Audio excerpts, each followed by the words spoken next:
कैसे हो? ठीक हो? मस्त हो?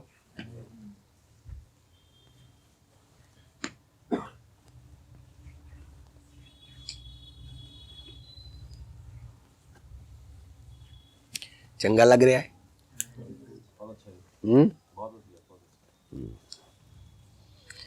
मैं बहुत भाग्यशाली हूँ पुत्र। मुझे अपनी महफिल में कभी ये सुनने को नहीं मिला, ओ गुरुजी बहुत प्रॉब्लम है।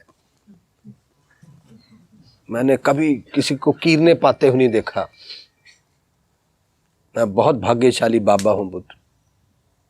मैंने बहुत से महफिलें देखी हैं बाबों की पुत्र, कोई ना कोई बीच में बैठा कीरने पा ही रहा था। गुरुजी बस सही बता रहा हूँ मैं पुत्र। तब मुझे आता यार धन है पापा तू। सो मैंने अपनी महफिल में कभी किसी को चौं चौं करते नहीं देखा। 95% तो मैं ही राहत पा जाता हूँ। समझ लो ये आप लोगों का मेरे पे, मेरा क्या आशीर्वाद आप पे, आपका मेरे पे आशीर्वाद है। जब आप ये बोलते हो ना तो समझ लो आप मेरे पे कृपा बरसा रहे हो। यानी जो मैं आपको पाठ पढ़ाता हूं, यानी जो आपको मैं मेडिसिन देता हूं वो पास हो गई। मेरा वो जो कहते रेसिपी जो बनाई रेसिपी है वो वैलिड हो गई। नहीं, अगर मैं आपको पूछूं कैसे हो, आपको शिकायत करने लगो, चौं चौं करने लगो, तो चलो मेरी रेसिपी फेल हो गई। नहीं, फिर मैं ऐसे ही बस बातें करता जाऊं, अपने आप को धोखा देता जाऊं। तो आप जब बोलते हो कि कैसे हो, बहुत बढ़िया, तो मुझे लगता है कि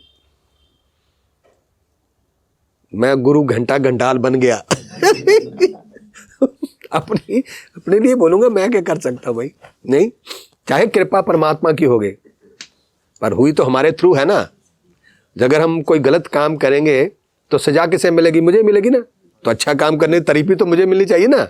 अगर जहां तो सजा भी वो ले ले, क्रेडिट उसको देंगे, तो फिर जहां तो बुरे काम का भी क्रेडिट वो ले ले। अगर हमने गलत काम किया है तो हमें ही पेन होगी, हमें तकलीफ होगी नहीं। तो हमने अच्छा काम किया तो फिर राहत भी तो हमें ही मिलनी चाहिए ना। फूलों की माला भी तो हमें मिलनी चाहिए। ये स्वाभाविक है, ये रूल्स हैं प्रकृति के। तो अपनी तारीफ करने में कभी संकोच नहीं करना चाहिए। अच्छे हो, गुड हो, अपने आप पे फोकस करो। तुम्हारी लाइफ की क्या सीमा है, तुम्हारी थिंकिंग कैसी है। कहीं आग लगी हुई हो, उसे भड़का रहे हो कि बुझा रहे हो, चेक करो। होता नहीं, कहीं कोई विवाद पैदा हो जाए, तुम उसको हवा दे रहे हो कि वहां पर उसे शांत कर रहे हो। ये अपने ऊपर नजर रखो। अगर आप उस बात को भड़का रहे हो तो सोचो आप अपनी तारीफ के काबिल नहीं हो। आप अपनी तारीफ के काबिल वही होता है कि कहीं पे भी आग लगी हो, चाहे किसी की भी गलती हो, उस आग को बुझाओ। फिर तुम अपनी तारीफ, अपनी पूजा करवाने के हकदार हो, किसी सिंहासन पे बैठने के हकदार हो, अपने आप को महापुरुष कहलाने के हकदार हो, किसी का बाप या किसी की मां बनने के हकदार हो। अगर कहीं आग लग जाए, कोई विवाद पैदा हो जाए, तुम भी वहां जाके उसका साथ देने लगो, ये ठीक नहीं है।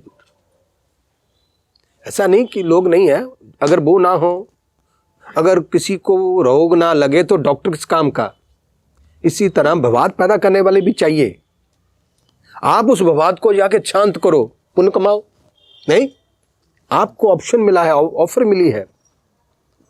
तो कहीं भी कभी कोई विवाद पैदा हो रहा हो, किसी से कोई गलती हो रही हो, तो वहां अगर कोई आग लग जाए विराट रूप पर, कोशिश करो वहां जाके उसको कंट्रोल में ले आओ। चले ना तुम्हारी, पर तुम अपना काम करो। ये निरंकार तुम्हें ऐसे देखेगा। तुम्हारी वहां चले ना चले, पर कहीं ना कहीं वो तुम्हें बिठा देगा ले जाकर। मेरी शायद कामयाबी उस तब मुझे इन चीजों की नॉलेज नहीं थी।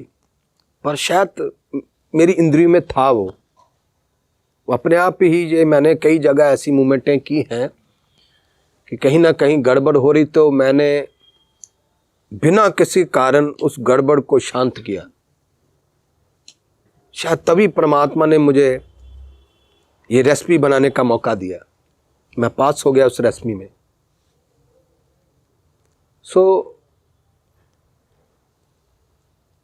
आज आप चाहे कैसे भी क्यों ना हो, ये सादा भी हमने प्राणायाम किया, ऐसे बैठे थे ध्यान में, इससे आपका विकास होगा। ये ताकत आप अच्छी जगह भी लगा सो, व्यवहार पे भी पैदा कर सकते हो। तो ध्यान रखो, एक्स्ट्रा एनर्जी जो होती है, कहीं कोई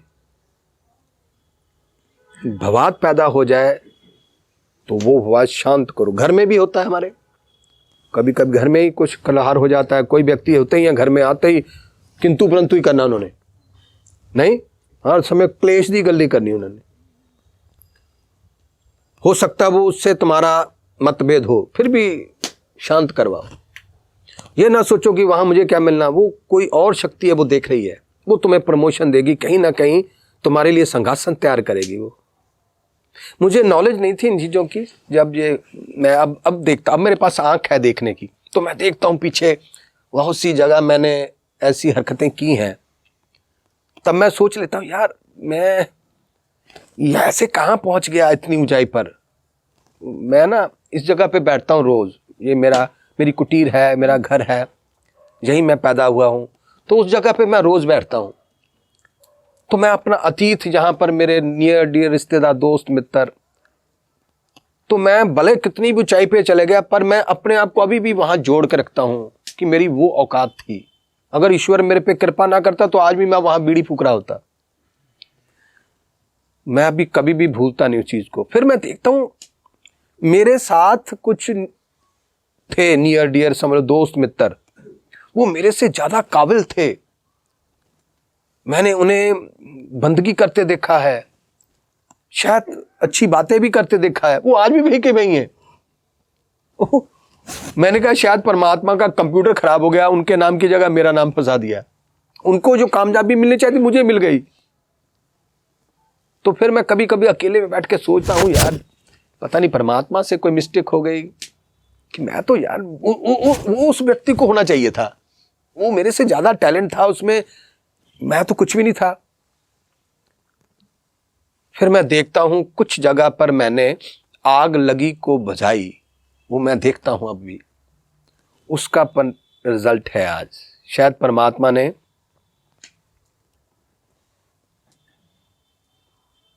एक नास्तिक को आस्तिक बना दिया।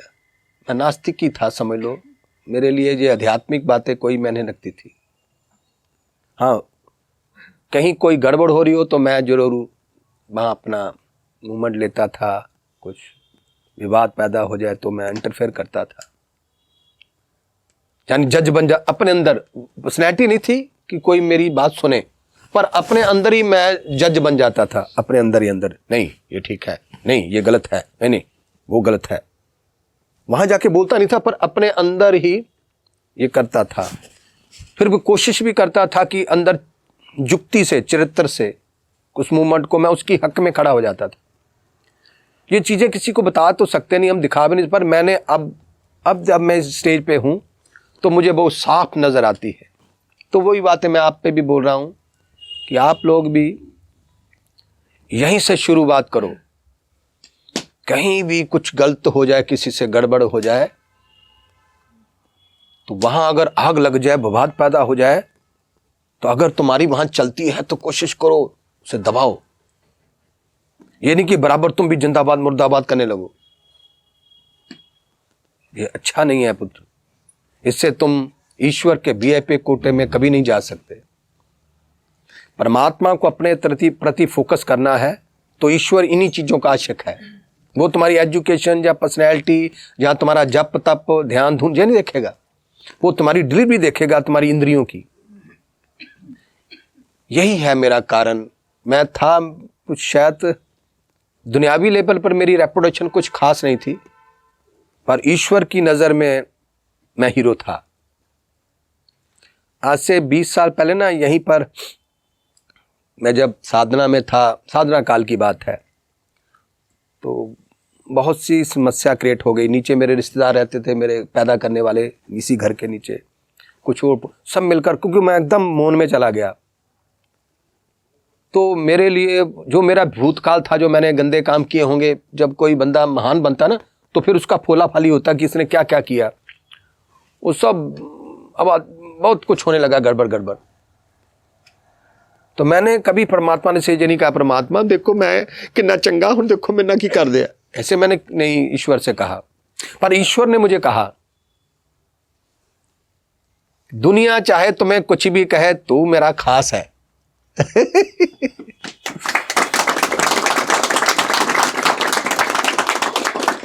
तो फिर मैंने कहा, अब तो सारी दुनिया चाहे मेरे सर पर सारी दुनिया की राख भी डाल दे, कोई बात नहीं। तो मैंने उस राख को स्वीकार किया और मैंने बर्दाश्त भी किया, तो ऐसा नहीं। तभी मैं घर छोड़ के नहीं भागा, मैं नहीं भागा यहां से। हर महात्मा को मैंने अपना घर छोड़कर दूर जाके बसते देखा है, मैंने नहीं छोड़ा, मैं बड़ा जिद्दी हो गया। वो डायलॉग के बाद जब परमात्मा ने कहा कि दुनिया चाहे तुम्हारे लिए कुछ भी बोले, मेरे तू वीआईपी कोटे में है, फिर उसके बाद मैंने घर नहीं छोड़ने। एक बार हुआ था मेरे मन में कि यार छोड़, वो एक कहते ना, वो किसी का दोहा आता है, चल कबीरा उठे चलिए, वो इदा दी मैं भी कहानी बोलना पड़े सी। फिर मैं कहा नहीं भरावा तू अपने को रख, मैं नहीं जाना कदे। नहीं तो मैं भी उस दोहे के पीछे लग गया था, लगा था मैं जाने, वहां उठे चलिए जिथे ना कोई जाने पछाने। मैं कहा नहीं भाई इत्थे ही रहना। नहीं तो मेरा भी काम हो गया था अगर मैं उस दोहे पर थोड़ा फोकस करता शायद। पर उससे पहले ही उस परमात्मा ने कहा कि ये मत सोचना कि वो क्या बोल रहा है तुम्हारे लिए, तुम लगे रहो अपने काम पे, बिल्कुल ठीक राह पे हो। मैं चलता गया चलता गया।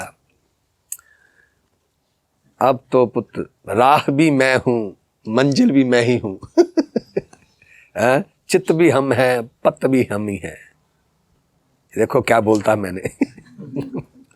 मुझे कोई कंफ्यूजिंग नहीं अपने आप पर, कोई दुविधा नहीं हो। हाँ, पहले ना मुझे गुस्सा बहुत आता था, जब मुझे कोई कुछ कहता था तो मैं गुस्सा कर जाती थी जल्दी से। अब मुझे कोई कुछ कह भी देता है ना तो वजह ही नहीं होती, ढूंढती रहती हूँ कि मैं गुस्सा किस बात पर करूँ, गुस्सा ही नहीं आता। Thank you.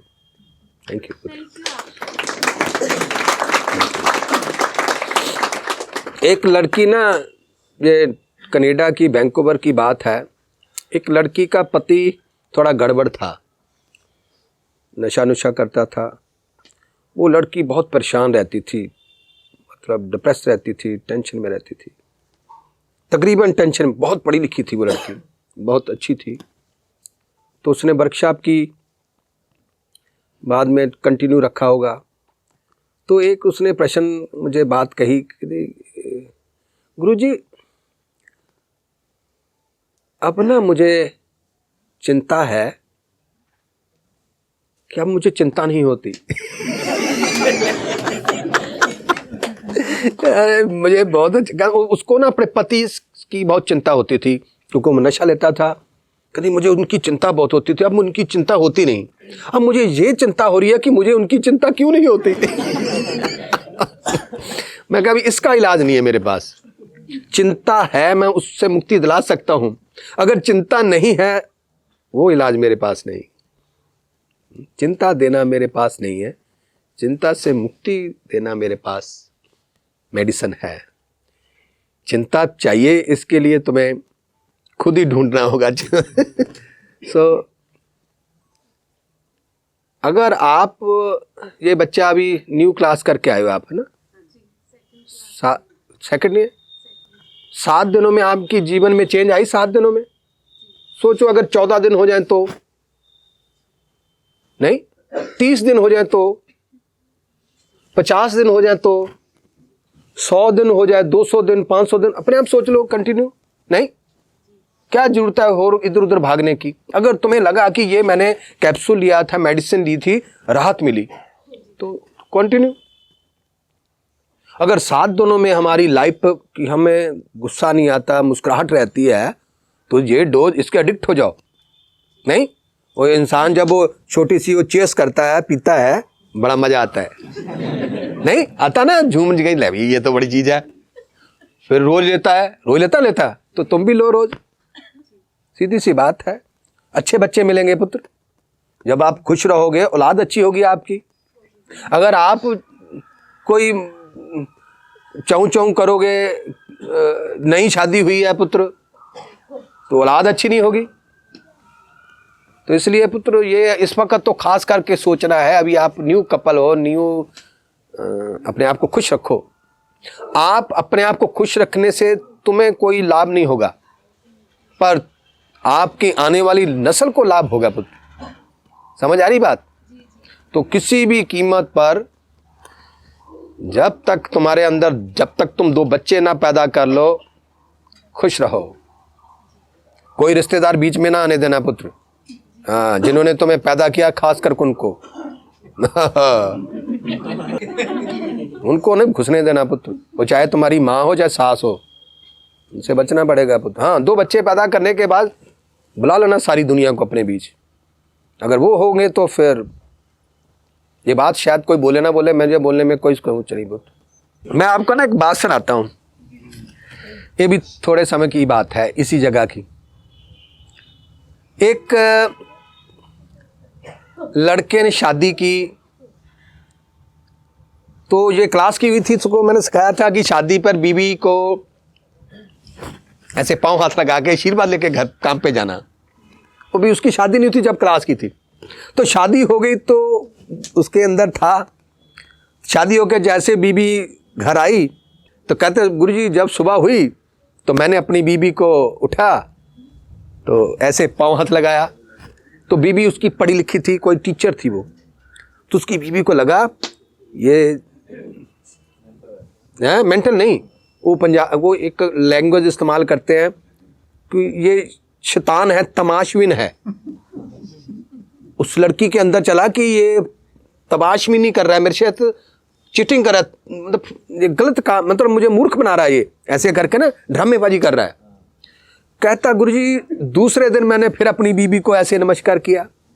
कहते उसने कोई एक्शन दिया नहीं, क्योंकि वो एक टीचर थी, 50-100 लोग बच्चों को पढ़ाती थी, थोड़ी मैच्योर होने से, तो उसने तो क्लास नहीं की थी, लड़के ने की हुई थी। तो ये दोनों पति पत्नी आकर ये बातें मुझसे शेयर हुई है अभी, जो मैं आप सुनाने जा रहा हूँ। तो फिर अब मुझे भी खुशी होती है पुत्र कि चलो मैं कहीं तो कामयाबी पाई। तो वो लड़की को कहता मैं गुरुजी फिर मैं 2 दिन 3 दिन 4 दिन 5 दिन, फिर एक दिन मेरी बीवी ने भी मेरे पैरी हाथ लगाया। चलो कहता ये बात, फिर मैंने क्या किया, जब उसने मेरे भी पैरी हाथ लगाया तो थोड़ा सा जानी नॉर्मल होने लगी वो। पहले तो थोड़ा जो होता ही है, फिर उसके बाद जब कहने लगे कि थोड़े दिन बीते तो मेरी वर्कशॉप होने लगी थी, तो मैंने अपनी बीबी से बात की कि हमारे गुरुजी ऐसे कहते हैं कि क्लास है वो करनी बहुत जरूरी है, पति पत्नी क्लास ना करें तो आपकी अंडरस्टैंडिंग नहीं होगी, तो अंडरस्टैंडिंग नहीं तो बच्चे अच्छे नहीं होंगे। तो बच्चों के कारण उस लड़की ने फिर क्लास ज्वाइन करी। वो ईगो थी जनानी में, लड़की में पढ़ी लिखी ज़्यादा होने के कारण थोड़ा ईगो थी उसमें, तो किसी भी तरह उस लड़की ने उस क्लास को ज्वाइन कर लिया। जब क्लास कंप्लीट हुई तो फिर वो दोनों पति पत्नी मेरे पास आए। अब जो नई सही पॉइंट वाली बात अब आएगी। तो वो लड़की क्या कह रही है मुझे, जब क्लास करने के बाद आई तो उसने ये बताया कि मैं जब इस पैरी हाथ लगा रहे थे तो मुझे लगा कि ये ड्रामेबाजी कर रहा है, मुझे मूर्ख बना रहा है। उसने अपने आप शेयर किया लड़की ने मुझे। तो कहने गुरुजी मैं आपको एक बात बताऊंगी, आज से ना 8 साल पहले मेरे भाई की शादी हुई थी। तो भाई की जब शादी हुई तो मैं, मेरी मदर, मेरा फादर, मेरा ब्रदर, हम सब लोग अपने आंगन में बैठे थे। तो मेरे ब्रदर की जब शादी हुई तो जब मेरी भाभी, हम सब घर के आंगन में बैठे थे गपशप में, तो मेरे भाई ने उसी वक्त मेरी भाभी को कहा कि देखो मुझे तुमसे कुछ नहीं चाहिए, ये मेरे माता पिता है, बस तुमने उसकी सेवा करनी है। तो कहती गुरुजी मैं वहां बैठी थी तो मैं अपने भाई की ना पीठ पे हाथ लगा के कहा गुड, ये नेक बच्चा है, ऐसे होने चाहिए। कहती गुरुजी अब मुझे पता चला वो महामूर्ख था।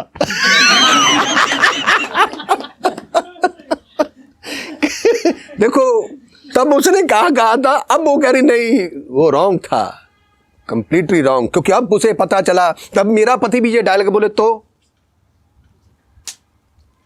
अगर मेरा पति भी ऐसा ही बोले कि मुझे तुमसे कुछ नहीं चाहिए, तुमने इन्हीं की सेवा करनी, कहती मुझसे नहीं हो सकती थी, ये बोल के गई वो लड़की। ये बात किसी को तो असरदायक होगी ना, हाँ कि ना। सो इसलिए मैं तो सिर्फ पुत्र ज़्यादा तो तुम जैसे जैसे लाल चूड़ा पहना हो ना, इसी पे फोकस करता हूँ।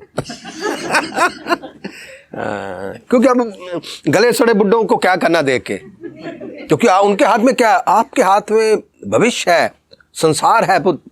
अगर अच्छी औलाद मिलेगी, आप खुश होंगे, पति पत्नी हैप्पी होंगे, तो अच्छी औलाद होगी, अच्छी औलाद होगी तो संसार भी ब्यूटीफुल होगा। नहीं, संसार में अगर वीक लोग पैदा होंगे, कमज़ोर पैदा होंगे, नशा लेंगे, ड्रग्स लेंगे, तो फिर क्या सुंदर थोड़ी होगा। देखो आप कैसी दुनिया में बैठना चाहोगे, कैसी सोसाइटी में जहाँ लोग बंद सबर के आए हैं, कोई नाच रहा है गा, वहीं जाओगे ना।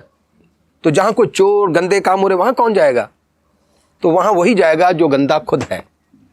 तो इसलिए अच्छी औलाद होगी, अच्छे लोग होंगे, अच्छे बच्चे होंगे, तो संसार सुंदर होगा। कहीं जाओ, हम किसी कॉलोनी में कभी कभी जाते हैं, सब लोग हाई फाई होते हैं, बड़ा अच्छा लगता है।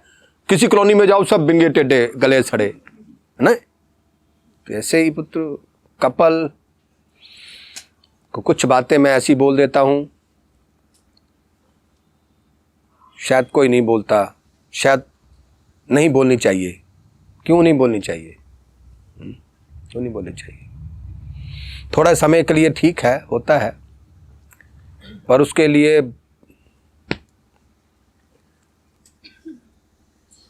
हमारे संसार में कैसी डिलीवरी है, हम कैसा डिलीवर कर रहे हैं, हमें कुदरत वैसे ही रिलेशन देती है, बस और कुछ नहीं।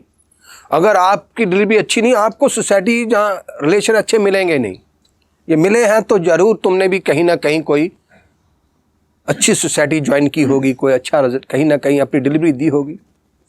क्योंकि मैं अपने कुछ नियर डियरों को जानता हूँ, दोस्तों मित्रों को, वो आज भी वहीं के, मैं जहाँ बैठ के देखता हूँ, वो मैंने कहा यार हाजी भी उतना ही है, वैसा का वैसा ही, वही उसी के खाना बिना, अरे सोच भी वैसी की वैसी है। मैंने कहा सोच ही बदली हो, नो कहते 35 साल हो गए आज वो।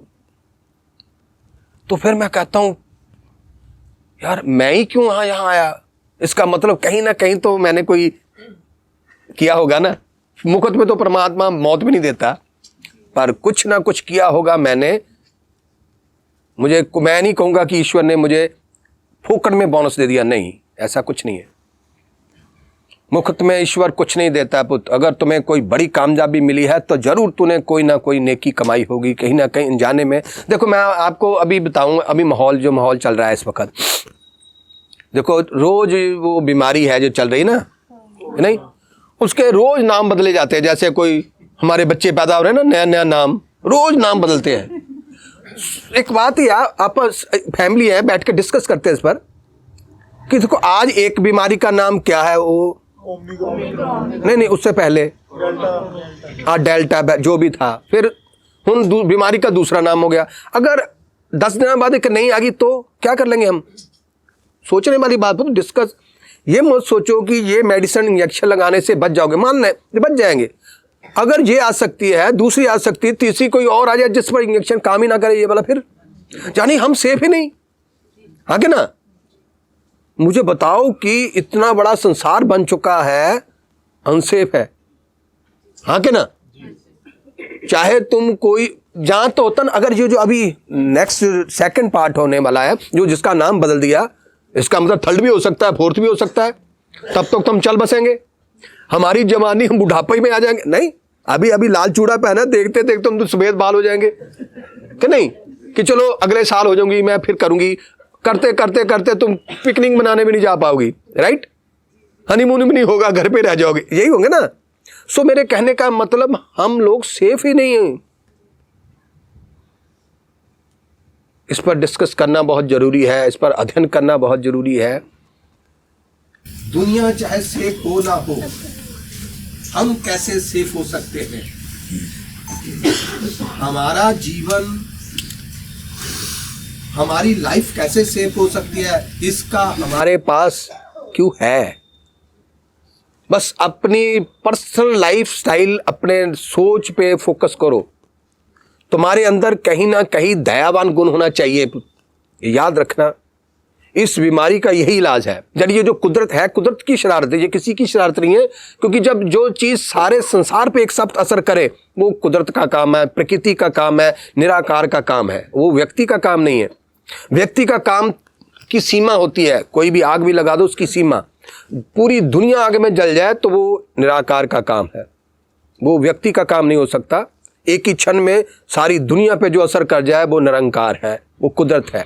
तो कुदरत को अपने प्रति लूज कैसे किया जा सकता है कि वो हमारे प्रति ठहराव बरते, हमारे प्रति लूज रहे, कोई क्रूरता ना दिखाए। तो उसके लिए आपको उसकी कमजोरी समझना होगा। उसकी कमजोरी है दयावान। कहीं ना कहीं किसी को राहत दो। कोई धर्म नहीं, कोई जाति नहीं, कोई खानदान नहीं, बस परमात्मा उसी का आशिक है। ना वो कोई जात का आशिक हो, ना धर्म का आशिक हो, ना किसी रिश्तेदार का आशिक हो, उसी का आशिक है पुत्र। तो आप अपने अंदर चेक करो कि तुम किसके आशिक हो, अपनी जवानी कहाँ तक फिट रखी हुई है। दयावान बनो। अभी मैंने सबसे पहले ही ये डायलॉग बोला था कि पुत्र कहीं आग लगी हो उसको बुझाओ, फिर शायद तुम ये जो महामारी जो चल रही है उससे बच सकोगे। तो इसलिए पुत्र आप सब ट्यूनिंग करो अपने आप की, कि जैसे अब वो क्या कहते डोज और बूस्टर आ रहा है, बूस्टर डोज नहीं, तो ये बूस्टर डोज है, एक्चुअली ये बूस्टर डोज है कि तुम अपने आप को कहीं ना कहीं किसी ना किसी को राहत दो। कोई फंसा हुआ है उसको निकालो, जो चाहे, ना वो तुम्हारा धर्म का हो, ना तुम्हारी जात का हो, ना कोई रिश्तेदार ना हो। चलो एक मैंने अभी और बोल देता हूँ, अभी राहत से याद आया मुझे। अभी ना कोरोना के कारण, ये बंद होने के कारण, मैं तो बाहर था, फॉरेन में था, अमेरिका में था। तो जहाँ पर मंदिर तो है नहीं कि लोगों का झड़ावा आना, पैसे आने हैं। पैसे ना आने के कारण काम तो वैसे चल रहे थे, मिशन में थोड़ा टाइटनेस आ गया। कुछ लोगों ने उसमें अपना योगदान दिया, यानी इस केंद्र के सर पर बोझ था वो उतार दिया। इसके बदले में मैं आपको बताता हूं, जिस व्यक्ति ने इसको बोझ उठाने के लिए अपनी पर्सनैलिटी या अपनी दौलत का इस्तेमाल किया, वो पितर दोष से मुक्त होगा।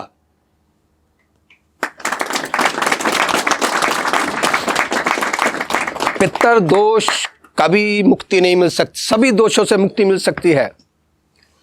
पितर दोष का मतलब होता है जेनेटिक प्रॉब्लम, अंग्रेजी में ये बोलते ना,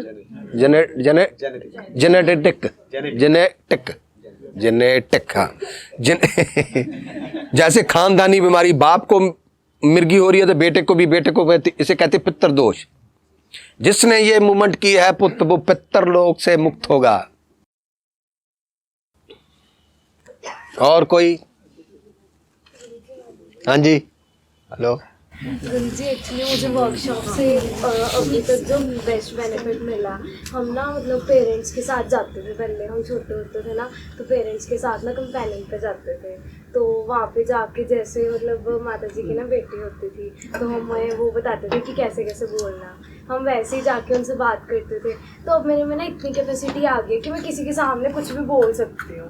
अब जैसे कई बच्चे होते हैं ना कि घबरा जाते हैं कि मैम को क्या बोलेंगे क्या नहीं, मैं मतलब बोल देती हूँ फ्रीली कि हाँ मैम मुझे ये प्रॉब्लम है, मुझे ये नहीं आ रहा। बच्चे डर जाते हैं, मैं बोल देती हूँ। मतलब पब्लिक स्पीकिंग का हम कह सकते हैं ना, वो आ गया मेरे में। यस। Thank you.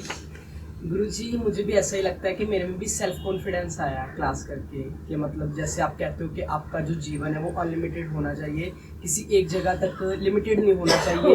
ये दुनिया भी आपकी है, गली घर मतलब सब कुछ आपका है। तो मतलब कभी जैसे थोड़ा बहुत बाहर निकलते तो लगता है कि हाँ ये जगह ठीक नहीं है, नहीं कोई म्युनिसिपल वर्किंग भी नहीं हो रही, तो खुद उसे साफ कर देते हैं। मतलब पहले क्या बात है यार। और मैं तुम्हें बताऊं, समझ लो तू मेरी गद्दी पे पहुंच गया। नहीं मैं खुद करता हूं पुत्र। ये मैं एक कॉलोनी में रहता हूं, एक कॉलोनी वाले मुझे कोई गुड नहीं समझते पुत्र, देखने में है, क्योंकि जहां बंदा पैदा हुआ हो तो अड़ोस पड़ोस वाले कहाँ, जहाँ गंगा बहती है वहाँ के रहने वाले गंगा में तो गंदगी फेंकते हैं। तो मैं इस गली में या कहीं भी कोई कचरा पड़ा हो, किसी का भी हो, मैं ही उठवाता हूँ। तो एक जो कचरा उठाने वाला कहता, किसी पड़ोसी का कचरा पड़ा था, मैंने कहा यार वो उठा दे। कहता नहीं बाबा जी वो मैंने कहा पैसे, मैंने नहीं, वो पैसे देगा तभी लेके जाऊंगा। कहते उसी से लेने, मैंने आपसे नहीं लेने। मैं कहा नहीं यार कोई बात नहीं, नहीं बाबा जी वो कचरा उनका है, बड़ा कमीने हैं, उनसे पैसा उठाना नहीं। मैं उनका, मैंने नहीं यार उठा ले। और मैं कहा बात वो नहीं है पुत्र, ये गली का मालिक मैं हूँ। समझाई बात, इस गली का मालिक मैं हूँ। तो मैं हर काम को यही सोचता हूँ कि सारी दुनिया का मैं मालिक हूँ, तो काम भी मैं ही करूँगा ना। हाँ क्या ना। तुम वहाँ पहुँच गए पुत्र, उम्र तुम्हारी ये बहुत छोटी है। अगर तुमने ये डायलॉग बोला है तो पक्का तुम्हारे अंदर वो बीज था, उसमें थोड़ा पानी लगा तो वो फूटा। अंडरस्टैंड। बट गुरुजी एक बात हो गया। हाँ गुरुजी मेरे को गुस्सा बहुत आता है, बहुत ज्यादा आता है। वो देखो सामने बैठे हैं, माता जी बैठे हैं, धवन जी बैठे हैं, हाँ जी, सभी को पता है। नहीं गुस्सा ना नहीं आना चाहिए। नहीं मतलब आप कहते हो कि वो एक एनर्जी है। हाँ। ये एनर्जी बट पॉजिटिव वे में यूज होनी चाहिए। नहीं ऐसा कुछ नहीं है पुत्र। मुझे बताओ किस में गुस्सा नहीं था? महादेव शिव में गुस्सा नहीं था? नहीं। देवी देवता चलो सूर्य में गुस्सा नहीं है, जब चमकता है बंदे दे पसीने की डालदा। कहाँ किस पे गुस्सा? गुस्सा ना होने का ना हो जिसमें वो मुर्दा, गुस्सा होने का मतलब हम जिंदा। एनर्जी है, ब्लास्ट होती है, सीरियस होने की जरूरत नहीं। तुम रोम रनिंग लगाओ, 1 किलोमीटर 2 किलोमीटर रनिंग लगाओ। Okay thank you guruji, love you. Guruji मतलब हम दोनों ना जैसे भाई बहन है ना, तो हमारा गुस्सा दोनों का ही बहुत है। लगता सारी किताब तुसी लिखी, ये सारी एनर्जी दोनों ने ले ले लगती है। ओके अच्छा। एक्चुअली ये बात है कि जब ये गुस्सा करता है तो ये बोल देता है, और जब मैं गुस्सा करती हूँ मेरा रोना आ जाता है। तो इसका कुछ बताओ ना। कैसे शांत करूं? शांत ही नहीं होता। नहीं कोई बात नहीं पुत्र, इसे अनुभव करो और नोट करते जाओ। इलाज कोई किसी कछ नहीं है, ये जीवन के सिर्फ अनुभव होंगे। अभी जो अनुभव है 10 दिन बाद कुछ और होगा, तभी तुम किसी के आगे बोल पाओगे। जैसे आपने कहा कि पहले मैं बात नहीं कर पाती थी, अगर वो ना होता तो आए आप तारीफ करते। इसी तरह कल रोना भी बंद हो गया, क्योंकि पहले मैं रोती थी, अब रोना बंद हो गया। ये ना, इसलिए कुछ होना फिर ठीक होना, ये ग्रंथ है, ये ब्रह्म ज्ञान है। अगर जीवन में कुछ हो ना तो ठीक कब होगा? इसलिए सीरियस नहीं होने की जरूरत। जो भी हमारे इंद्रियां रिजल्ट दे रही हैं वो आज का दिन है, कल बदल जाएगा ऑटोमेटिक। पर उसके लिए रोज सुबह उठो, ऑक्सीजन पर काम करो, रनिंग लगाओ, जॉगिंग करो, इसकी हॉबी बना लो, शौक बना लो अपने अंदर, फैशन बना लो कि सुबह उठ के चाहे मैं कहूँ स्टडी करो ना करो, कुछ करो ना करो, कोई अच्छा काम, पर ये जरूर करो। जब एक ये काम कर रहे हो आप, तो ना चाहते हुए भी तुम कोई बड़ा कार्य करोगे। अगर सोच भी लो कि मैंने बस यही जीवन जीना है बस, ओके, नहीं हो ही नहीं सकता। पर उसके लिए जो तुम्हें सिखाया है उसे कंटिन्यू रखो। हमारा जो भीतर का जो स्वभाव है वो अपना रिजल्ट देने लगेगा। तुम अपने आप को रोक नहीं पाओगे उन्नति से। तुम सोच लो कि बस मुझे रोज का 100 रुपया मिल जाए बहुत है, मैं इतने में संतुष्ट हूँ, नहीं, हो नहीं सकता पुत्र।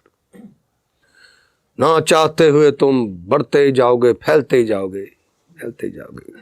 ये हमारी इंद्रियों का स्वभाव है। जब आप इस इंद्रियों पे काम करोगे, जब हम किसी ये जो क्या कहते हैं हम जिम हेल्थ जहाँ जाते हो ना, वेट लिफ्टिंग करने जाते हो ना, इससे हमारे मसल बनते हैं, बॉडी का स्ट्रक्चर कुछ दिखने में अच्छा लगता है। नहीं, जो हम तुम्हें करवाते हैं इससे भीतर का जो देवता है वो प्रबलित होता है, भीतर की शक्तियाँ, बॉडी लैंग्वेज कैसी भी हो, मैंने बड़े बड़े तकड़े तकड़े लोगों को रोते चौं चौं करते देखा है। जो अपने अंदर काम करने वाला बंदा वो चौं चौं नहीं करता। बंद समझ आए कि नहीं? प्रभाव भी लंबा है। हाँ, लंबा है प्रभाव, बिल्कुल। तो इसलिए हमें अंदर का विकास करना है, बाहर का विकास अपने आप होने लगेगा। मैं, कुछ लोग जिम जाते हैं हमारे, तो मैं नहीं जाता। मैं तो अपने घर पे सब योग प्राणायाम जब करता हूँ, तो मैं उनको कहता हूँ कि मैं देखो, मैं बैठा हूँ, मेरे साथ बैठ के दिखाओ, ऐसा नहीं। सो मैं आपको दिखा नहीं सकता। देखो मैं बुढ़ा हूँ 500 साल का, पर मेरा जो शरीर है अभी भी 20-22 साल के बच्चे जैसा है। मैं एक दिन ना वहाँ पे जहाँ वाश बेसिन लगी हुई थी, तो ऊपर तो कोई आता नहीं, तो मैं एक दिन ब्रश कर रहा था, नहाने लगा, तो बाहर आके ब्रश कर, सब बंद है। मैंने कहा चलो कोई नहीं, तो मैंने सिर्फ अंडरवेयर ही पहना हुआ था नहीं, तो मैं वहाँ ब्रश कर रहा, तो वो हमारा राकेश है, वो सीधे ऊपर आ गया। तो उसने मुझे देखा तो कहना, गुरुजी ताड़ा शरीर मेरे मुंडे वर्गा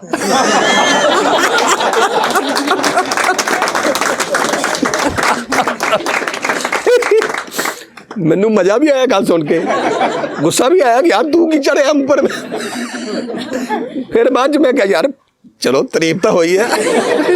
पहला मैंने गुस्सा आया, मैं कहा यार तू मुंह चुक के सीधा ऊपर आ गया, तू कुंडी से खड़का लेंदा। मैं तो अपनी मस्ती सी कि बाथरूम, क्योंकि बाथरूम मेरा अलग सी, बास बेसिन अलग है। अज मैं अंदर किया हुण उस करके, और अज ही मैं बाथरूम चेंज किया, वो बास फिर अंदर लै गया। हुण हुण अजी 10 दिन ही होए काम शुरू किते नूं।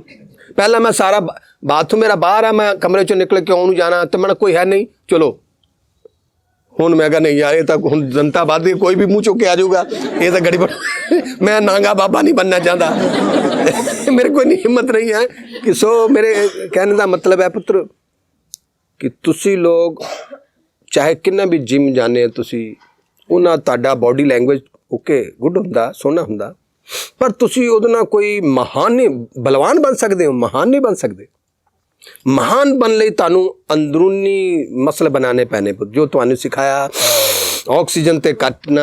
आपां हुणी बैठे सी थोड़े समय लिए बैठे थे ना, ये प्रैक्टिस रखो। जो भी प्लानिंग करनी है, आंखें जब प्राणायाम में बैठो वहीं करो, आज वो करना है, आज वो करना है, ये करना है, करो प्लानिंग, कोई बात नहीं, कभी कोई प्लानिंग गलत नहीं होगी। फिर उसके बाद सारा दिन उसी पे काम करो। सुबह जो मैप बनाया होगा शाम तक कंप्लीट करके घर आ जाओगे, थकान भी नहीं होगी, तो डिसीजन भी कभी गलत नहीं होगा। जब ऐसे बैठे हो, आंखें बंद हो गई, तो कुदरत का काम शुरू हो जाता है। जब आंखें खुली है तो तुम्हारा काम शुरू हो जाता है। तो आंखें बंद करके बैठोगे, जब सब प्लान बना लो, सब ये भी देखो आज तुमने निजी, अपने निजी स्वार्थ के लिए किसका लॉस किया, ये भी देखो, किसी को फायदा दिया, ये भी देखो, उसी में अपनी तारीफ कर लो। होगी नहीं आपसे कोई गलती, होगी, अगर हो भी जाए तो उसी क्षण जाके सॉरी बोल दोगे, बोझ नहीं रखोगे। इतनी ताकत होगी आप में, आप सॉरी मैंने में बिल्कुल, तुम्हें कोई कन्फ्यूजिंग नहीं होगी, ईगो नहीं रहेगी इसमें।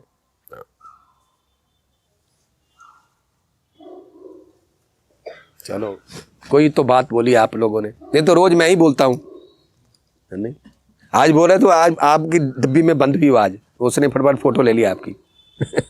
अब आगे आगे ना मैंने ये डिब्बी नहीं लेके आया हूँ मैं, ये वाली, ये काले वाली, ये मैं अभी अब मुझे लगता है कि अब लाइव नहीं मिलूंगा मैं, आप इस डिब्बी में से ही मिलूंगा। अब मुझे मज़ा आने लगा इसके साथ। पहले ना एक दिन क्या मैं आपको बताऊं, इन्होंने जब लॉकडाउन हो गया तो कहने गुरुजी थोड़ा सा रिकॉर्डिंग करके ऐसे ऐसे थोड़ा सा डाल देंगे, लोगों को हेल्प हो जाएगी। तो इन्होंने जहाँ कैमरा लगाया, मैनू बड़ी शर्म जी आवे उन्हें गल्लां करे, कोई भी नहीं, मैं कल्ला ही बोली जावा।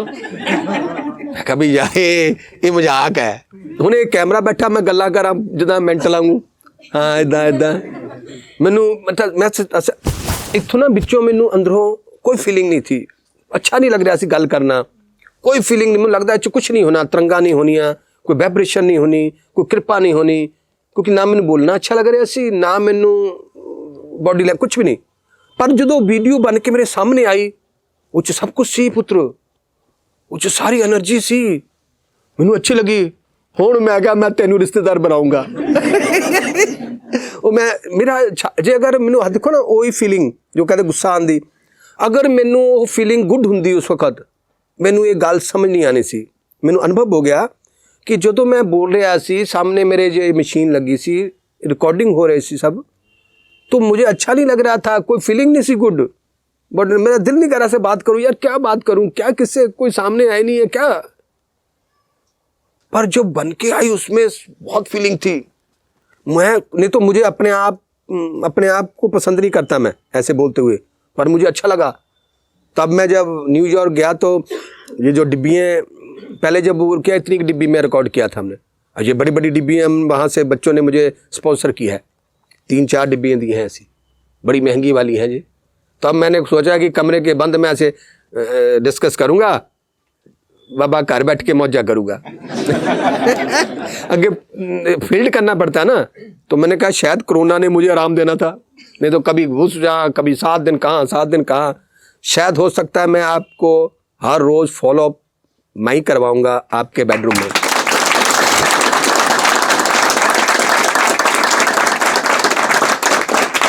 क्योंकि जब परमात्मा कोई चीज़ बड़ी देता है तो उसका मतलब उसने मुझे इस्तेमाल करना है। आपको भी इसी तरह, अगर आपको कोई बड़ी गाड़ी मिली है तो समझ लो परमात्मा ने तुमसे कोई बड़ा कार्य कराना है उससे। इसी तरह अगर ये चीज़ें मिली हैं तो उसका मतलब उसे पता है कि अब दुनिया बदल गई, तो आप इसी तरह होगी। तो अब मैं खुद ऐसे फॉलोअप हुआ करेगा, तुम अपने बेडरूम में बैठकर अपनी बीवी, अपने बच्चे, अपनी माँ, अपने बाप जो जहाँ नहीं आना चाहते उनको वो एंजॉय करा सकते हो। यानी पूरी वर्कशॉप आप घर बैठे कर पाओगे। चलो कहते हैं कि मुझे लगता था पहले यार वो तो नकली होगा काम, ये मैंने तभी मैं इसको अंदर नहीं घुसने देता था। उस दिन का जो अनुभव था उसने मेरी सारी चीज़ों को इधर से मैं इधर चलने लगा। तो अब मैं इसके साथ दोस्ती डाल रहा हूँ ताकि मुझे मैं बात करूँ ऐदा तक करे। तभी इसे आज प्रैक्टिस हो रही, पहला दिन है इसको लगाया है। तो फिर ये भी आज ये है तो प्रॉब्लम है, फिर कुछ बातें ना लॉक करनी पड़ती है। जब ये लगा होता ना, जब ये नहीं लगा होता तो फिर हम वो बातें भी बोल देते हैं। क्योंकि ये मशीन लगने के बाद हम नेशनल्स हो गए, इंटरनेशनल हो गए। तो इंटरनेशनल बोलने के लिए डायलॉग की सीमा होनी चाहिए। समझ आई बात? ये नहीं कि तुम ऐसे बोले जाओ, है सत्य है, सत्य को हर जगह जाहिर नहीं किया जा सकता, सत्य को सिर्फ लिमिटेड में जाहिर किया जा। देखो कृष्ण ने अर्जुन को अकेले को क्यों छोड़ दिया, इतनी दुनिया थी, क्योंकि सत्य था वो लिमिटेड बंदों को ही दिया जा सकता है, नेशनल इंटरनेशनल नहीं किया जा सकता। तो जब ये मशीन लगती है तो मैं इंटरनेशनल हो गया। तो फिर कई चीज़ों, बहुत से डायलॉग जहाँ बहुत से कोई उसकी सीमा हो जाती है, उसको मैं सेंसर कर देता हूँ। नहीं यार ये बात, हाँ अगर ये उठा दो फिर मैं बहुत कुछ बोल दूंगा, वो चीज़ें भी बोल दूंगा जो सीक्रेट है वो भी बोल दूंगा, क्योंकि वो सिर्फ 200-400 लोगों का कानों तक है। नेशनल या इंटरनेशनल वो ठीक नहीं है, रॉन्ग है, चाहे वो कितना ही बड़ा सत्य क्यों ना हो। सत्य का भी मजाक होता है, सत्य भी साइड इफेक्ट देता है। तो इसलिए फिर इसे लगाने से थोड़ा ये ज़रूर हो जाता है कि कुछ बातें सेंसर हो जाती हैं, मुझे उसमें थोड़ा गोल मोल करना पड़ता है, वो डायरेक्ट नहीं मैं बोल पाता। तो जब ये नहीं होता तो फिर तो हर बात डायरेक्ट होती है। इसी कारण आपका जीवन जहाँ आप डिसीजन ले पाते हो, नहीं तो कुछ डिसीजन ना लेने के कारण तुम बहुत गहरी उदासी में चले जाते हो। तो वो कोई एक लड़का था, कहने गुरुजी आप, ये बात फिर मैं बोल नहीं सकता, ये बड़ा समस्या है, वो मैं बोलनी थी, लुधियाने का वो लड़का है, पर मैं बोल नहीं सकता वो बात। देखो ये सेंसर कर देता है ये, क्योंकि ये बात इंटरनेशनल हो जाएगी। क्योंकि मैं बोल दूंगा तो जब बच्चे एडिटिंग करेंगे उनको ये बात अच्छी लगेगी, पर मैं ब्रह्म ज्ञानी हूँ, मुझे पता है कि इस बात को कुछ लोगों ने काम के बारे में किताबें लिखी हैं, मूर्ख थे वो पुत्र, ये चीज़ें लिखने वाली नहीं है हो, इसे नेशनल या इंटरनेशनल नहीं किया जा सकता, ये फीलिंग है, अनुभव है। इसी तरह कुछ बातें हैं वो तो सिर्फ हम 4 लोगों में उसे लिखा भी नहीं जा सकता, लिखना भी वर्जित है। कुछ बात सत्य को कपड़े में ही रखना चाहिए। इंसान जब पैदा हुआ नंगा था, ये सत्य है, फिर भी हमने ढका हुआ सब कुछ। ये सत्य को ढकना, सत्य को ओपन करना सत्य का अपमान है। तो चंद लोगों के सामने ही सत्य किया जा सकता है, नेशनल या इंटरनेशनल नहीं किया जा सकता। तो मैंने कई लोगों को ऐसे टीवी पे सुना है, तो मैं कहता हूँ यार ये बात तुम्हें मैं अभी बताऊं, किसी बाबे की निंदा करता हूँ, चलो अगर ऐसे हो सकता मैं भी कर सकता हूँ। जब तुम्हें पता है कि भी ये चला हुआ है, नेशन चल रहा है, तुम्हें ऐसी हरकत करने की क्या जरूरत है।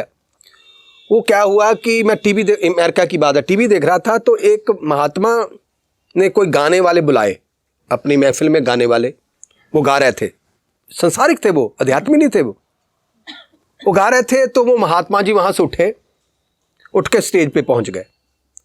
तो स्टेज पे पहुँच के उसका एक शिष्य होगा नाल, जैसे धवन जी है, जैसे कक्कड़ जी है, जैसे सेवादार, ये भी साथ चल गया।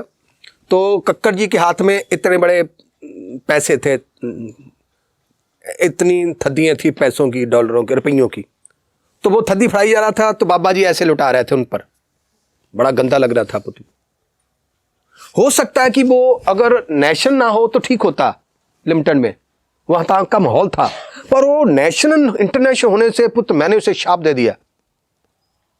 मैंने कहा यार तुम्हारे पास क्या अधिकार था कि किसी के पैसे तुम ऐसे ऐसे लुटा दो, ये पैसा कहाँ से आया?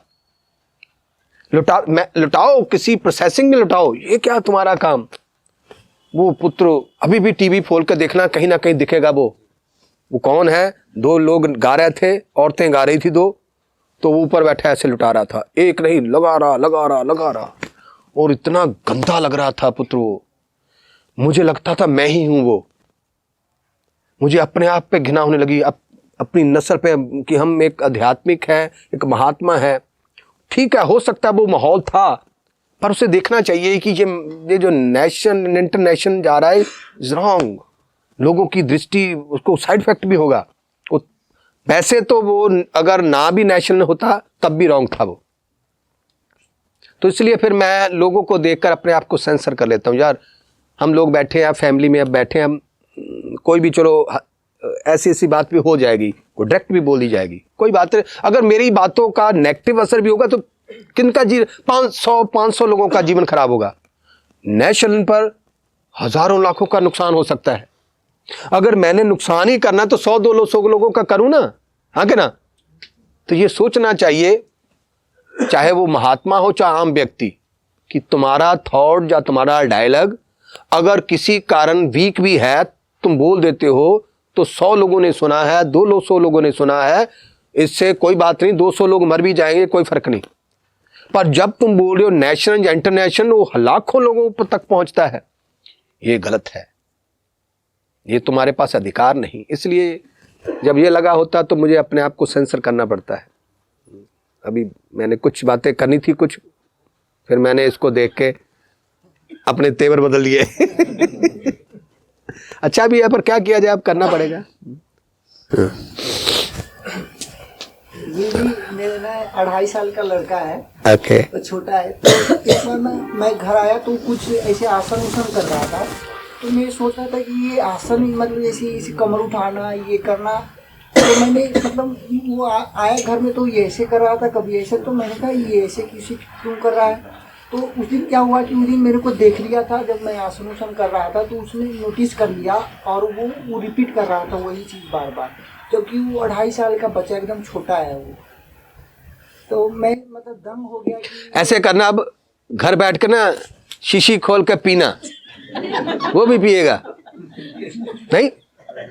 सीधी सी बात है, अच्छे काम करोगे तो बच्चे भी अच्छा काम करेंगे, गंदे करोगे तो बच्चे भी गंदा काम करोगे। बच्चे बुरे नहीं होते, पुत्र पैदा करने वाले बुरे होते हैं। समझ आइए, बात इंटरनेशनल हो गई। बच्चे बुरे नहीं होते, जो पैदा करने वाले सबसे खतरनाक आतंकवादी होते हैं पुत्र। आप गंदे काम करो, औलाद को मत करो, ये कैसे हो सकता है? जब तुम अच्छे काम करोगे, औलाद ऑटोमेटिक तुमसे भी बड़ा अच्छा काम कर जाएंगे। जब तुम गंदे काम करोगे, बच्चे तुमसे भी बड़े गंदे काम कर जाएंगे। अभी वो क्या कहता है, बैठ जाता है वो ऐसे करने लगता है, वो इतना ही छोटा, ये 2.5 साल का बच्चा है। वो तुम्हें अकल दे रहा है। अपने आप का थैंक यू करो पुत्र, अपने आप का थैंक यू करो। जब तुम घर में, मैं अपना बताऊं पुत्र, मैं जब मेरे बच्चे छोटे छोटे थे, इसी जगह जहां पर आप बैठे हो, जब मैं ये सीख के आया, मुझे अनुभव हुआ, मेरी चेंज आई, तो मैं रोज सुबह अपने घर का माहौल बना दिया था। मैंने ऐसे, मैंने किसी को कहा नहीं तुम भी करो तुम भी करो, नो, मैंने अपने घर के हालात बना दिए, माहौल बना दिए। सुबह उठकर मैं यहाँ बैठा हूँ, फिर मेरी बीबी शुरू हो गई, वो वहाँ बैठी है, फिर बच्चे छोटे छोटे थे वो भी वहाँ बैठे हैं। देखते देखते हम सारे के सारे हीरो बन गए। सो पुत्र, मैं गंदे काम करता तो फिर मेरी बीबी ने भी गंदे काम करने थे, मेरे बच्चों ने भी गंदे काम कर, सारा मेरे पे ही था। मैं घर का मुखिया था पुत्र। इसलिए तुम लोग भी घर के मुखिया हो। किसी पर थोपते हो कि ये ठीक है वो गलत है, तो पहले तुम देखो तुम ठीक हो। पहले अपनी इंद्रियों के, अपने रिजल्ट, अपनी थिंकिंग को देखो। जैसी है औलाद ने भी वैसे रिजल्ट देने हैं। इसलिए अपने पे फोकस करो, अपने ही कर्मों पे फोकस करो, अपना घर का माहौल ऐसा बनाओ, किसी को थोपो नहीं कि तुम भी करो तुम भी करो, ये नहीं होगा। मैंने आज तक ना अपनी बीवी को कभी कहा कि ये करो, ना बच्चों को, पर मैं करता गया करता गया करता गया करता गया।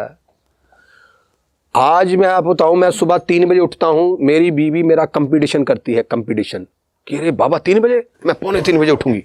मुझे मजा बड़ा आता है मुझे। क्योंकि उससे मेरा ही लाभ है। अगर वो नहीं करेगी तो तंग करेगी मुझे, आगे ना, तो बीवी मुझसे भी ज्यादा खुश रहती है। वो मैंने कभी उसे चाऊ चाऊ नहीं करते देखा आज तक भी।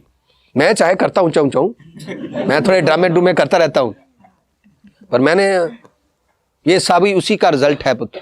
तो बीबी मेरी देखती है कि मैं बुढ़े होने के बाद भी, मुझे पता है, वो कहती मैं अभी छोटी हूं, मैं बुढ़ी हो गई, तो फिर वो कंटिन्यू है, मेरे से ज़्यादा एक्टिव है, करते हैं काम भी बहुत। हमारा इतना बड़ा सिस्टम अकेले हम करते किसी से नहीं। सो आप जैसे करते जाओगे, फिर आपकी बीबी करेगी, फिर आपके बच्चे करेंगे। एक समय आने पे पुत्र सबकी भूमिका कोई विशेष होगी।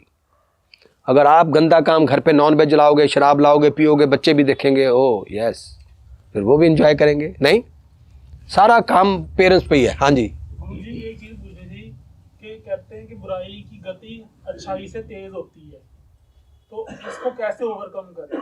नहीं ऐसा कोई नहीं पुत्र, कोई गति गुति किसी की नहीं तेज होती। बस तुम अपने इधर फिलॉसफी की तरफ ना जाओ, बस तुम देखो कि तुम क्या कर रहे हो यहाँ। अगर ऐसे करेंगे ना, फिर ना इसका कोई उत्तर है, ना इसकी कोई रोक है। हम सिर्फ वन बॉडी ओनली, मैं अच्छे काम कर रहा हूँ, कोई बुरे कर रहा है, उसका क्या असर है मुझे कोई लेना देना। ये छोड़ ही दो फिलॉसफी सोचना, इस पर कोई, अगर वो इंटरफेरेंस करे अपनी लाइफ में तो आप तुम पर असर हो रहा है उसका?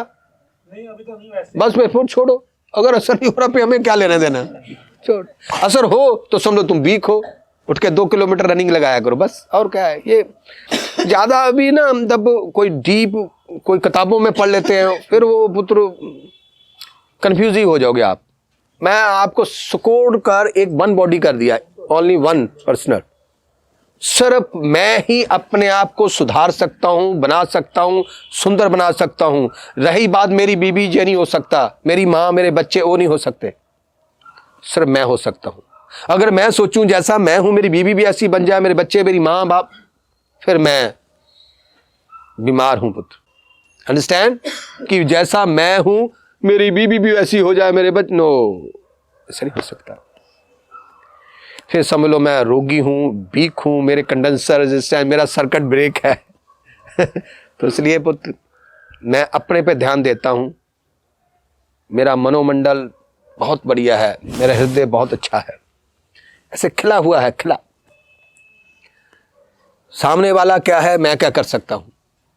अगर मेरी बीबी को भी मेरी तरह बनना है तो उसे जैसे जो मैं करता हूं उसे वो भी करना होगा।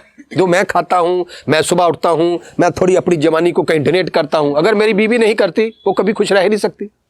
वो कहीं ना कहीं उसको स्ट्रेस होगा, डिप्रेशन होगा, दुखी रहेगी। तो मैं उसको देख के दुखी हूं, ये नहीं हो सकता। तो उसको भी मेरी तरह हैप्पी होने के लिए मैं कितना खाता हूं, कितना चलता हूं, सुबह कितने बजे उठता हूं, अपनी जवानी कहीं मैं सेवा भी करता हूं, दान पुण्य भी करता हूं, उसे भी करना होगा, तब जाके वो मेरी तरह हैप्पी हो पाएगी।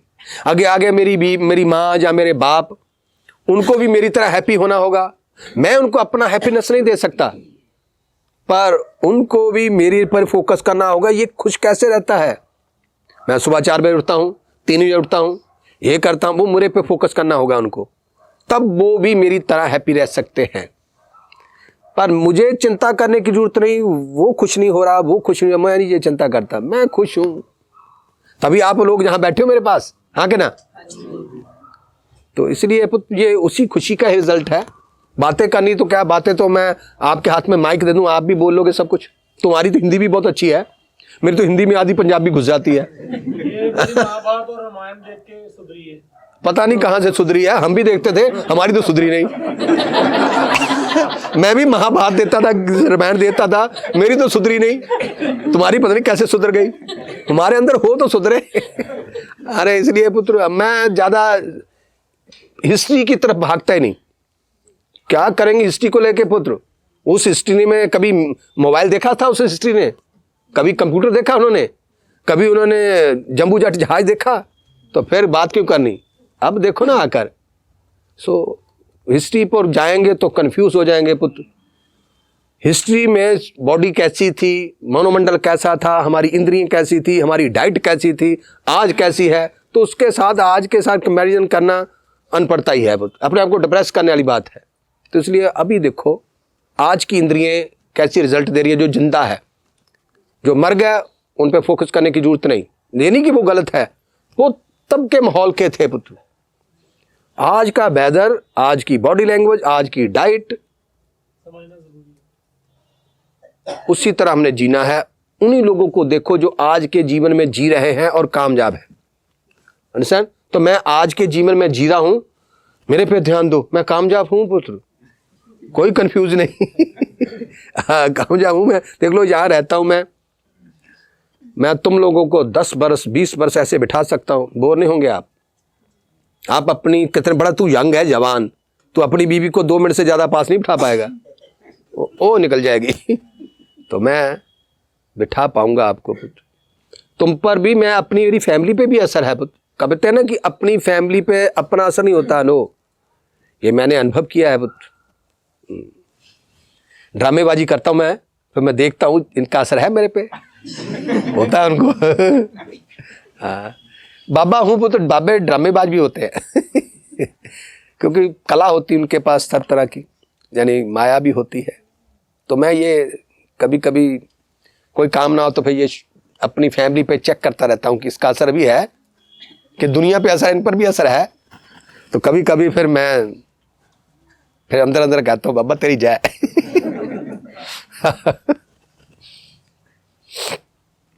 माता जी भी आएंगे आज, कराओ दर्शन उनके।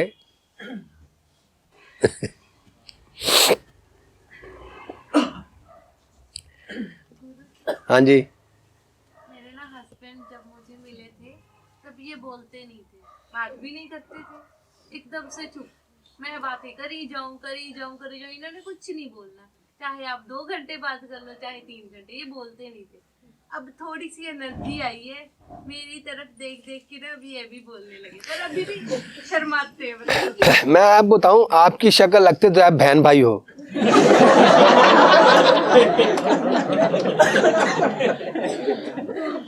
इसका रिजल्ट क्या होता है पुत्र?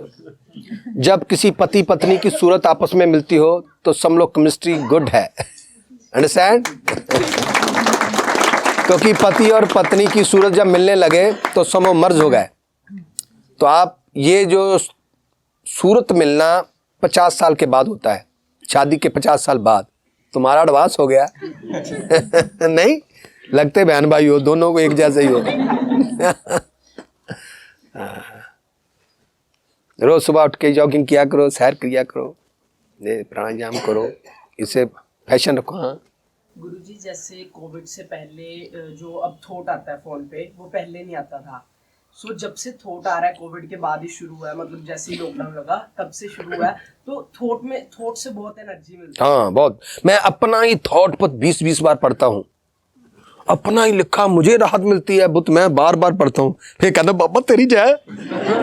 जब वो थॉट में ना पूरी तिहाई होती है, धा धा धा, नहीं उसकी ये नहीं कि कोई कंफ्यूजिंग, मुझे अपने को राहत मिलती है, कोई ले ना ले, मैं अपना ही थॉट पढ़ पढ़ के कहना बाबा तू तो बढ़िया। कई बार वो क्वेश्चन होता है वो सामने आने का हाँ। आंसर उसका आ जाता है। ਥੋੜ ਗੁਰੂ ਕਈ ਵਾਰੀ ਨਾ ਪੋਸਟ ਅੱਗੇ ਕਰੀਦਾ, ਕਈ ਵਾਰੀ ਨਹੀਂ ਕਰੀਦਾ, ਕਈ ਵਾਰੀ ਕਰਕੇ ਨਾ ਜਿਹੜੇ ਘਰ ਦੇ ਸੀਨੀਅਰ ਰਿਸ਼ਤੇਦਾਰ ਉਹ ਖੁੱਲਾ ਖਾਣ ਲੱਗ ਜਾਂਦੇ ਉਹ ਥੋੜ ਪੜ ਕੇ। हाँ पुत्र ਕਈ राक्षस ਵਾਰੀ ਮੈਂ ਆਪਣੀ ਵਾਈਫ ਨੂੰ ਕੱਲ ਵੀ ਕਿਹਾ, ਮੈਂ ਕਿਹਾ ਅੱਗੇ ਨਹੀਂ ਪੋਸਟ ਕਰਨਾ ਐਵੇਂ ਫਿਰ ਥੋੜਾ ਜਿਹਾ ਗੁੱਸਾ ਖਾਣਗੇ। फिर अच्छे काम करने छड़ दिए पुत्र? नहीं पुत्र, एक गल नहीं हुई, क्योंकि बंदा किसी ਨੂੰ ਅਸੀਂ ਦੁੱਧ ਪਿਆ ਰਹੇ ਹਾਂ, ਗੁੱਸਾ ਕਰ ਰਿਹਾ ਤਾਂ ਅਸੀਂ ਦੁੱਧ ਖੁਦ ਵੀ ਪੀਣਾ ਛੱਡ ਦਈਏ? नहीं पुत्र, ਹੁਣ ਮੈਨੂੰ पता कई लोग क्लास करने के बाद नहीं चेंज आई तो मैं क्लास कराना बंद कर दूं? इंसान ने कार ली है, कार का एक्सीडेंट हो गया, क्या लोग कारें खरीदनी बंद कर दें? ये बात थोड़ी है पुत्र। अंदर से वो जैस है, समझ आ रही? अंदर से पता है कि राइट, पर शैतान बुद्धि भी होती ना कि ये चीज मेरी है, मेरे पास रहे, कहीं और ना जाए। तो गुरुजी से ईगो फैक्टर कह सकते हैं कि बाहर से मानना नहीं चाहते वो। नहीं नहीं, ऐसा नहीं है पुत्र, वो समझ लो तुम्हें अनुभव करवाना है परमात्मा ने, बस और कुछ नहीं। कि देखो अगर पुत्र सभी लोग मेरे जैसे हो जान तो मैं ऊंची जगह पे क्यों बैठता, जहां ना बैठता। तो समझ लो तुम ऊपर हो वो नीचे है, ये तुम्हें महसूस कराया परमात्मा कि तुम ऊपर हो वो नीचे है, अंडरस्टैंड? बस और कुछ नहीं है, उसने सीरियस होने की जरूरत नहीं। जब मेरी भी फैमिली भी कोई पेरेंट्स थे, जब वो ऐसे करते थे मैं दुखी नहीं होता था, मुझे पता लगा कि मैं अब ऊंचे स्टैंड पे हूँ, ये नीचे है। जैसे मैंने कहा नहीं कि कुछ लोग मेरे नियर डियर मैं देखता हूँ वो आज भी वैसे के वैसे हैं, तो ये अनुभव करवा रहा है, इससे तभी तो मैं इस रात पे पक्का हो जाऊंगा ना, दृढ़ हो जाऊंगा। तो आप भी दृढ़ तभी होंगे कि जब आपकी थिंकिंग यहाँ है उनकी यहाँ है, तुम लगे रहो। तुम्हारी थिंकिंग तुम्हें राहत दे रही है कि नहीं दे रही? तो फिर क्यों जो चीज हमें राहत दे रही है तो हम उसे अपनाएंगे, तो उसको वो राहत दे रही है। कुछ लोग देखो ड्रग लेके खुश होते हैं, नहीं कुछ आप लोग मेरे पास बैठ के खुश हो, कुछ लोग वहां बैठ के खुश हैं जहां पर कुछ और हो रहा है। वो उनकी बॉडी लैंग्वेज सूट करती है, आपको ये करती है। ये तुमने अपने आप को महसूस करना है कि मुझे कौन सी चीज अच्छी लग रही है, उसी पे बने रहो। मूर्ख मूर्खता नहीं छोड़ता, अक्लमंद अक्लमंदी छोड़ दे, नहीं, ये बात को जानो।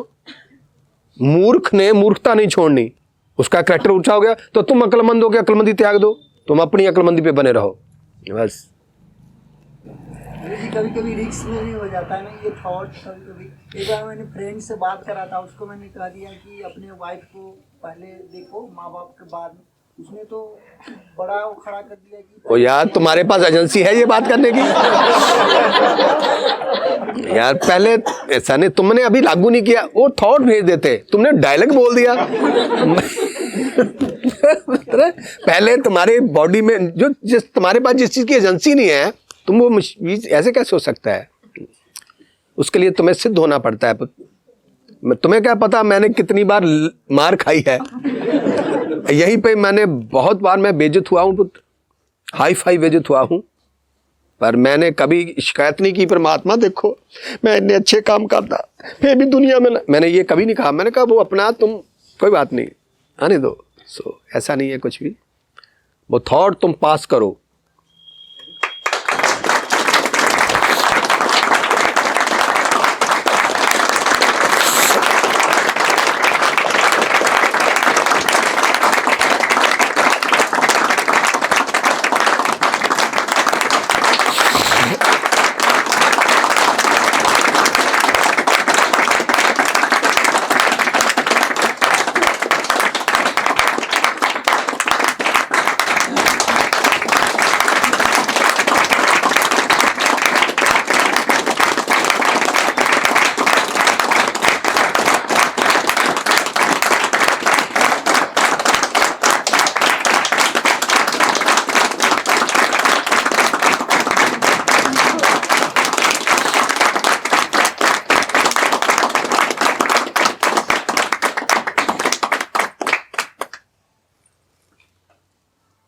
ये भी भाग्य है किसी का, हाँ भाग्य है। बिना किसी बात पे इतनी क्लैपिंग होना नहीं, ये भाग्य।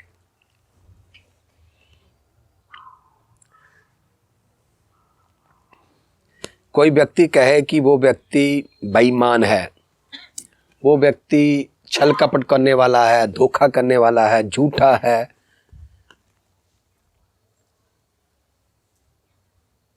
मेरे पास दो ही डायलॉग हैं, भाग्यशाली अभागा, बस। अगर आप अच्छे काम करते हो तो भाग्यशाली, बुरे काम करते हो तो अभागे। कोई चोर नहीं, कोई बेईमान नहीं, कोई शराबी नहीं, कोई नेगेटिव नहीं। अच्छे काम कर रहे हो तो भाग्यशाली, अच्छे काम नहीं कर रहे तो अभागे, बस। अगर कोई, तो ये आप महसूस कर सकते हो अपनी लाइफ पे कि तुम भाग्यशाली हो या अभाग्य हो। तो ये भी एक अभागा, भाग्यशाली व्यक्ति हो आप। अभी देखो, माता जी ने कुछ बोला भी नहीं, आपने धड़ाधड़ क्लैपिंग कर दी। मैंने इतना कुछ बोला, कोई क्लैपिंग नहीं थी।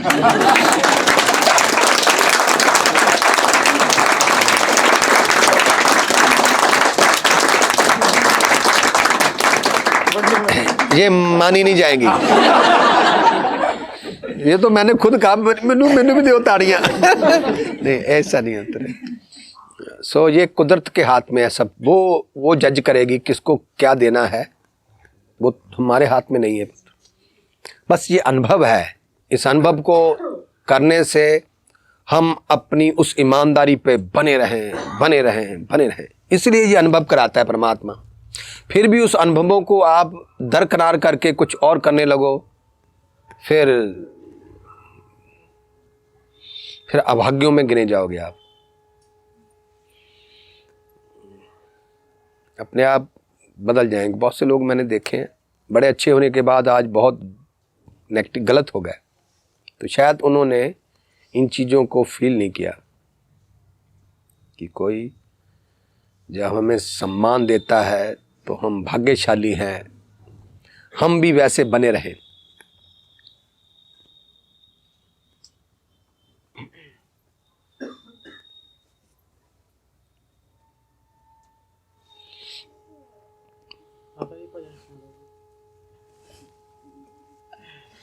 हाँ, माता जी को पास है, यही कुछ है। माता तो आंखें बंद करें थोड़ा समय, ये तो चलेगा ना। समझ लो लाइट बंद होने जा रही है। एक गहरी सांस लें, आंखें बंद करें, आंखें बंद, पूरा ध्यान अपने भीतर ले जाएं और वे गहरा सांस लें, पूरा आराम।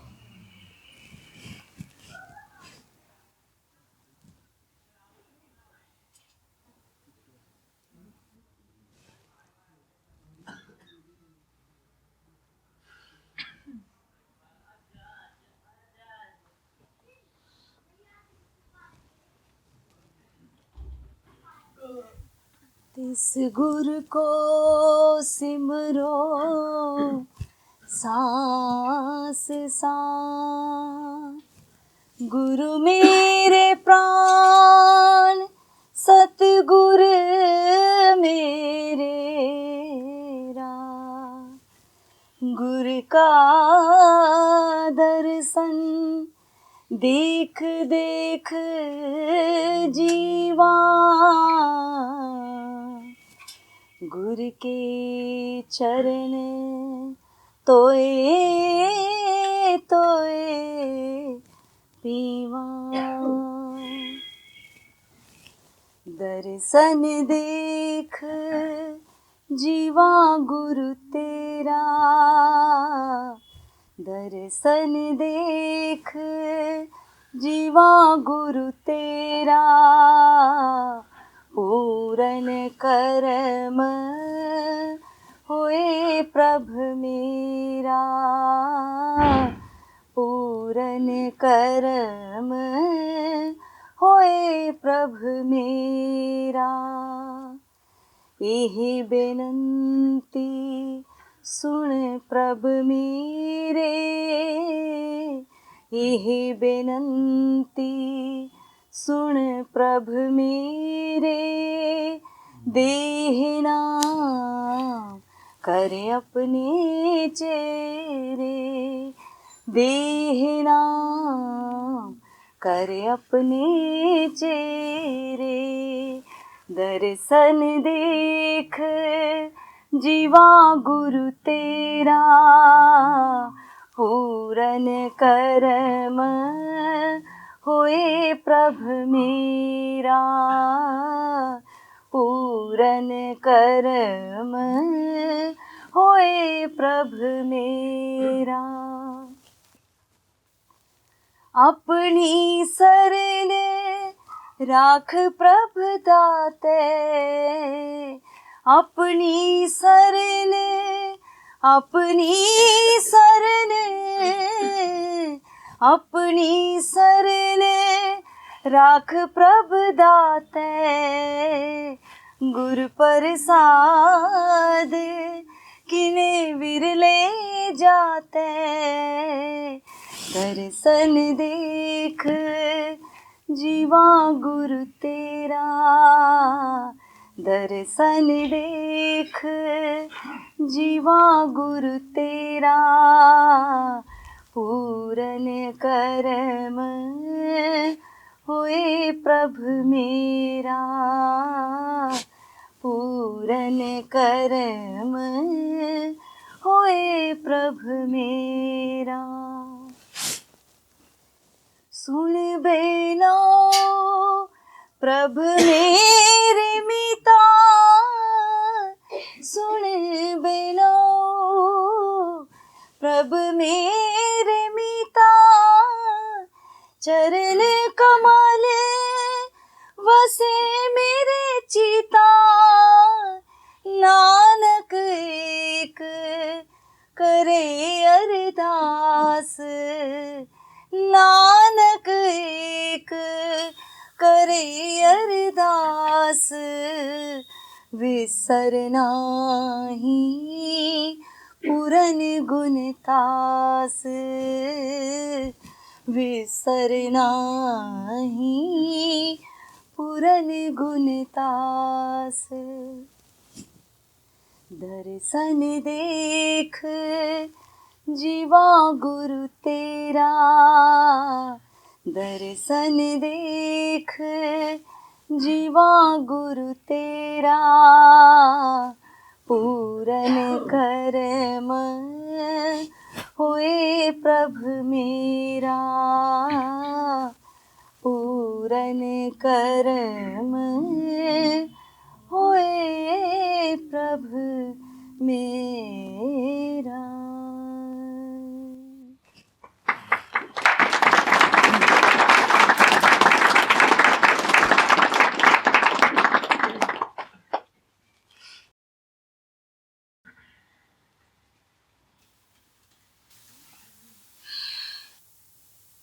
मन मस्त हो गया नहीं?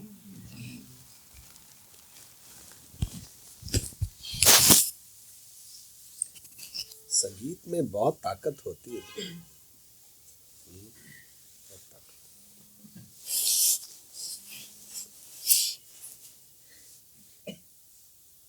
ठीक लगा?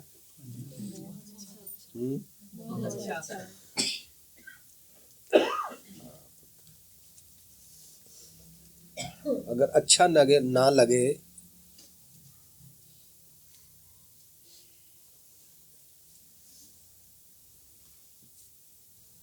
तो इंसान को क्या जरूरत है अच्छी सोसाइटी में आने की।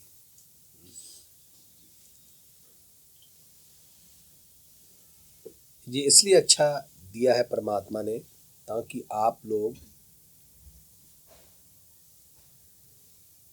इस राह पे चल पड़े। आपको इशारा किया है कि आप सही जगह जा रहे हो। मेरे पास आने की जरूरत नहीं है आप लोगों को। घर पे ही हो, अपने घर पे ही प्रैक्टिस करो, प्राणायाम योग या म्यूजिक लगा के बैठो। मेरे पास तब आओ जब आपका संकल्प लूज हो जाए। समझ आ रही बात? आप जहां भी बैठे हो अपने घर पे माहौल बनाओ, ऐसा कोई जरूरत नहीं। जब तुम लोगों की तुम्हारा संकल्प लूज हो गया, बिखर गया, नहीं कर पा रहे, फिर आओ मेरे पास, फिर हम फिर से वही आग लगा देंगे। वैसे तो आग जो हमने आग लगाई है वो कभी शांत नहीं होगी किसी पानी से भी। फिर भी कभी कभी लगता है इंसान वीक होता है कि रे बिजी हो गया रिश्तेदारी में, ऐसा नहीं हो रहा, मन नहीं रहा, फिर से आ जाओ हमारे पास। अगर आप कंटिन्यू है तो आने की जरूरत नहीं है। ये सब म्यूजिक भी है, आवाज भी है, ऐसा ही फीलिंग होगी वहाँ। होते ना फीलिंग घर पे आज कौन कौन ने अनुभव किया है, होता ना सेम फीलिंग। मुझे लगता है इसीलिए परमात्मा ने वो सब रिकॉर्ड किया है कि आने वाले समय में शायद लोगों को आपस में मिलना मुश्किल हो जाए, कहीं भीड़ ना होनी हो, तो आप अपने घर पे ऐसा, तभी मैं ये प्रचार अब कर रहा हूँ कि पता नहीं, जरूरी नहीं, हम सेफ नहीं है सब। अगर ईश्वर ने ये कुछ किया है तो कुछ ना कुछ हमारा ही भला है, इसके पीछे कोई रीज़न है कि भीड़ बहुत इकट्ठी हो रही है, उससे ज़्यादा नुकसान है। अगर कोई किसी कम्युनिटी के लोग भी इकट्ठे होते हैं तो वो दंगाई मचाते हैं, नहीं, अच्छा काम तो कोई भी नहीं करता। 500 जब 1000 2000 जब इकट्ठा होता है तो अच्छे काम 2-4 ही होते हैं, गंदे काम हज़ारों होते हैं। तो परमात्मा ने सोचा कि इनको इकट्ठे होने ना दो, तो उन्हीं उसी के कारण ये जो शुरू किया है उसने कि सब लोग अपने अपने, तभी मैं प्रचार कर रहा हूँ कि जहाँ भीड़ इकट्ठे की जरूरत नहीं, आज नहीं कभी भी नहीं। मेरे पास तभी आओ जब आपका संकल्प, आपकी प्रैक्टिस, या आपका प्रैक्टिकली आप जहाँ अपने वो स्वयं से भटक गए, फिर आ जाओ, हम फिर जोड़ देंगे। अगर आप कंटिन्यू हो, रेगुलर चल रहा, तो अपने घर पे ही बना लो, अपने घर का कोई कोना ऐसा जहाँ पर रोज सुबह उठो, बैठो समाधि में, प्राणायाम, थोड़ा सा म्यूजिक लगा लिया, सुबह सोड़ा उठ के ऑन कर दो म्यूजिक सिस्टम फुल आवाज में, सोने ना दो घर वालों को। कभी ना कभी तो दिमाग में वो चलेगा ना, हाँ के ना, बाहर ना से अंदर से तो फील करेंगे वो, तो धीरे धीरे माहौल बदल जाएगा। मैंने बदला, ऐसे ही बदला था मैंने भी, क्योंकि मैं भी यहीं से चल के पहुंचा हूँ। माँ की कोख से माँ महात्मा पैदा नहीं हुआ, तभी मैं आपको पाठ पढ़वा रहा हूँ, तभी मैं बातें वैसी करता हूँ कि जैसा मैं, आपकी फैमिली में भी ऐसे ही था, तो अगर मैं यहाँ पहुँच गया, आप क्यों नहीं? जरूरी नहीं कि आपने कोई महात्मा बनना है, बात महात्मा की नहीं, ये तो मेरा शौक था, समझ लो, ऐसे रूप को बनाना। आप इसी तरह जिस यूनिफॉर्म में हो, इसी यूनिफॉर्म में आप राजा बन सकते हो। जो काम करते हो उसी में भी आप peaceful life, too much life बन जी सकते हो। देखने में देखो मैं इस यूनिफॉर्म में हूं, अंदर की बात बताऊं, जीवन में 200 नहीं 500% संसारिक भी इंजॉय करता हूं।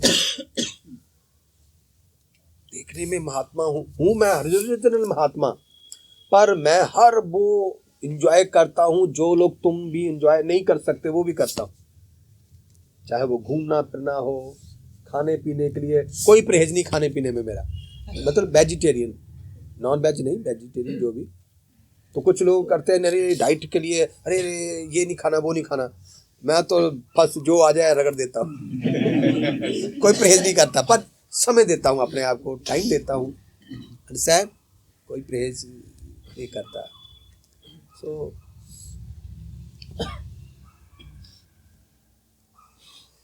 माहौल बनाना होगा अपने आप में, अपने घर पे सब बना दो। मैंने यही बनाया था, सब कुछ सिद्ध हो गया जी, देखो बहुत बढ़िया, बहुत राहत मिलती जहाँ मिल रही है राहत सबको। ये बात पूछ के मुझे अच्छा लगता है।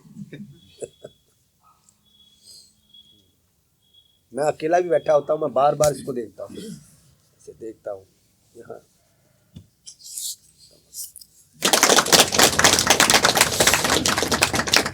कोई भी घटना घट जाए जीवन में, बड़ी से बड़ी,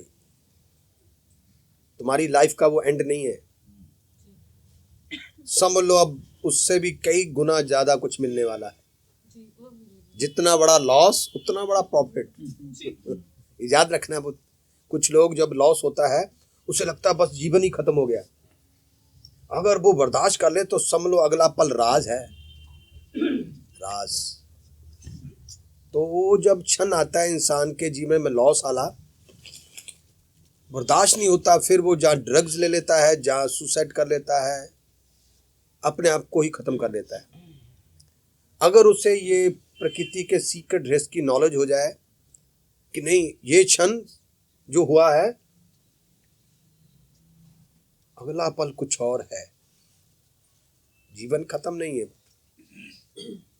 अगर तुम उस पल को बर्दाश्त कर लो तो राजा बनने के अधिकारी हो, तुम्हारा राइट है। अगर बर्दाश्त नहीं करते तो नरक तो है ही हमारे लिए। तो इसलिए जिंदगी में याद रखो, जो भी तुम्हारे साथ घटना घट रही है उसके पीछे किसी व्यक्ति का हाथ नहीं, किसी शक्ति का हाथ है। तो समझ लो उसने कल तुम्हें कुछ देना है। अंडरस्टैंड? अगर आप उस समय को, उस पल को, जहाँ उस मोमेंट को बर्दाश्त करने की ताकत नहीं रखते, तो जो तुम्हें डोज हम खिलाते हैं उसे और खाओ, कंटिन्यू खाओ, नहीं। और खुद भी अपने घर पर मांस का ध्यान रखो पुत्र, नॉन वेज। ऐसा नहीं कि नॉन वेज कोई मैं पाप उप की बात नहीं है। नॉन वेज खाओगे तो आपको अल्कोहल भी लेनी पड़ेगी, सीधी सी बात। मांस खाओगे तो वो लेनी पड़ेगी, वो हमारे शरीर में वो असर करता है। वो जो मांस है वो हमारी बॉडी पर असर करेगा, फिर हमें अल्कोहल लेनी ही पड़ेगी, ना चाहते हुए भी। आप चाहे औरत हो चाहे मर्द हो, लेनी ही पड़ेगी। तो इसलिए इससे बचो, बहुत जरूरी है पुत्र। मांस खाओगे तो किसी को माफ नहीं कर पाओगे, वेजिटेरियन हो तो आप किसी को माफ भी कर पाओगे, नहीं तो माफ करना मुश्किल हो जाता है पुत्र। ऐसे दांत पीसता रहता है इंसान, वो उसको पता भी नहीं जिसके लिए दांत पीस रहे हो वो कहाँ है, उसको पता भी नहीं। तो हम दांत पीसे, वो सब नॉन वेज का भी है, ये सब माफ नहीं कर पाता किसी को। इसलिए बॉर्डर पे क्यों फौजियों को क्यों मांस खिलाते हैं, ताकि दुश्मन आ जाए, माफ नहीं करना, गोली मार दो, निर्दयी बने रहो। मांस से हमारे हृदय में निर्दयीपन आता है। तो वो बॉर्डर की जो फिलॉसफी है, यानी डाइट है, हमने घर में लागू नहीं की जा सकती, वो बॉर्डर पे ही हो सकती है। तो घर वाली बॉर्डर पे लागू नहीं की जा सकती। घर में हमें किसी को माफ करना होता है, बॉर्डर पे माफ नहीं किया जा सकता। तो दोनों की डाइट में डिफरेंट है। इसलिए वो जो बॉर्डर पे है, जो मिलिट्री है, जो आर्मीज है, फौज है, कोई अगर गलत काम कर रहा है हमारे देश पे, तो वो जो बॉर्डर पे खड़े हैं उनके अंदर इमोशनल नहीं होना चाहिए, ये रॉन्ग, गोली मार दो। तो घर में किसी से कोई गलती हो जाए तो माफ कर दो। दोनों में डाइट का असर है। इसलिए थोड़ा खाने पीने पे ध्यान दो। गल्ला तो आप पक्का ही लेंगे, बड़ी बड़ी किताबें पढ़ के भी बोल लेंगे। अगर डाइट अच्छी नहीं है तो सब कोई और ही बन जाओगे कुछ। तो आप जब घर पे ऐसा बनाओगे फिर बच्चे भी वैसे, जैसे उसने कहा कि बच्चे मेरे मुझे देख के वो लगे ऐसे करने। तो अभी ये सुबह घर से बाजार से आते हुए नॉन वेज बनाने लगे, अल्कोहल लेने लगे, तो वो भी शुरू कर देंगे। इसलिए आपको ही देखना पड़ेगा अपने सिस्टम को। पाप उनकी कोई बात नहीं कि मांस खाने पाप उप नहीं है। हमारी बॉडी लैंग्वेज कोई और डिलीवरी देने लगेगी, हमारी थिंकिंग, हमारी सारा सिस्टम किसी और ही तरफ चल पड़ेंगे हम, ना चाहते हुए भी। बस यही है और कुछ नहीं। तो वहां पर हमारी मदद के लिए कोई नहीं होगा। तो जहां क्षमा होती है वहां मदद के लिए बहुत आ जाते हैं। कभी देखना आप, कोई व्यक्ति को आपने बेइज्जत किया किसी ने, वो फिर से उसी तरह खुश है, तुमको यार बंदा बहुत अच्छा है, देखो अभी उसने दिल को नहीं लगाई, नहीं, उसकी रिस्पेक्ट होती है। जो बंदा जिद करके ऐसे घूमता रहा, यार ये बंदा नाराज हो जाता है, फिर मानता नहीं, छोड़ो। मैं भी जहाँ पे भी केंद्र में भी कुछ लोगों को सेवा नहीं देता है, मुझे पता है यार ये नाराज हो जाएगा, छोड़ो इसको दे दो। हम सेवा उसी को देते हैं जो नाराज ना हो, नहीं। इसी तरह ईश्वर भी है, उसी को अपने कोई विशेष अधिकार देता जो नाराज ना होने वाला। तो आप भी अपने अंदर चेक करो कि कितने डीपली, कितने बड़े लेवल पे नाराज होते हो आप। तो फिर आपकी वो रैंक छोटा रह जाएगा आपका। अगर नाराज ही नहीं होते तो आप ना चाहते हुए भी तुम्हारा रैंक बड़ा होता जाएगा। थोड़ा डाइट पे काम करो, बाकी ऑक्सीजन पे काम करो, बस। बाकी तो ज्ञान तो हमारे भीतर ही है। अपने मैंने भी कोई किताब नहीं पढ़ी, ना मैंने आज तक किसी से एडवाइस ली है, बस अंदर से ही सब जागीरता गया, मैं बोलता गया, करता गया, बोलता भी गया, करता भी गया, बोलता भी गया, करता भी गया। जो भी मैं बातें बोल रहा हूँ, तुम लागू करो ना करो, मैं लागू कर लूंगा। बस मैं ये सोचता हूँ ये बातें तुम्हारे लिए नहीं थी, मेरे लिए थी, यही मैं पीछे से करता आ रहा हूँ। अब तो बोलना ना बोलना मेरे लिए कोई मायने नहीं रखता, ये तो सिर्फ फॉर्मेलिटी है, बोलना बोलना। अब मैं उस जगह को भी क्रॉस कर गया, लागू करना या ना लागू करना, बोलना या ना बोलना, मैं इससे भी परे चला गया। पर किसी समय था कि जब मैं आपको ऐसे प्रवचन देता था ना, तो फिर मैं दुनिया लागू करे ना करे, मैं अपने से पे लागू करता था। मुझे लगता था कि वो बात ईश्वर ने मुझे ही बताने के लिए बोली है। तो करता करता आज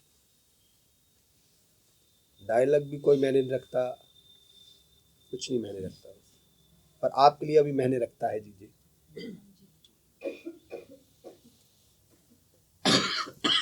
चले फिर सब। नहीं गुरुजी, एक लास्ट हाँ जी। शादी से पहले लड़का गुस्सा नहीं करता, अपने पेरेंट्स से कोई शिकायत भी नहीं करता। जब वो वाइफ आ जाती है तब वो गुस्सा भी करने लग जाता है और शिकायतें भी करने किसको, लग जाता किससे करता है? बीवी से, पति से, अपने- माँ बाप से? है। नहीं, अपनी वाइफ से करने लग जाता है। क्या? अपने माँ बाप को तो वो कुछ नहीं कहता, भाई बहन से भी एकदम से अच्छा रहता है, ना गुस्सा करता है, ना कोई शिकायत करता है। पर शादी के बाद जब वाइफ आ जाती है फिर वो गुस्सा भी करता है और शिकायतें भी करता है। ऐसा क्यों? देखो पुत्र, समझ लो जिन पर वो गुस्सा नहीं करता उसकी उन पर चलती नहीं, समझाई? अगर तुम पे कर रहा, समझ लो तुम पे चलती है, वो तुमसे प्रेम करता है, उनसे फॉर्मेलिटी। समझ आई? उनके पूछ के देख लो, सही बात होगी पुत्र, अंदर से पूछ के दे लो, वो तुम्हारा आशिक है, उनका नहीं।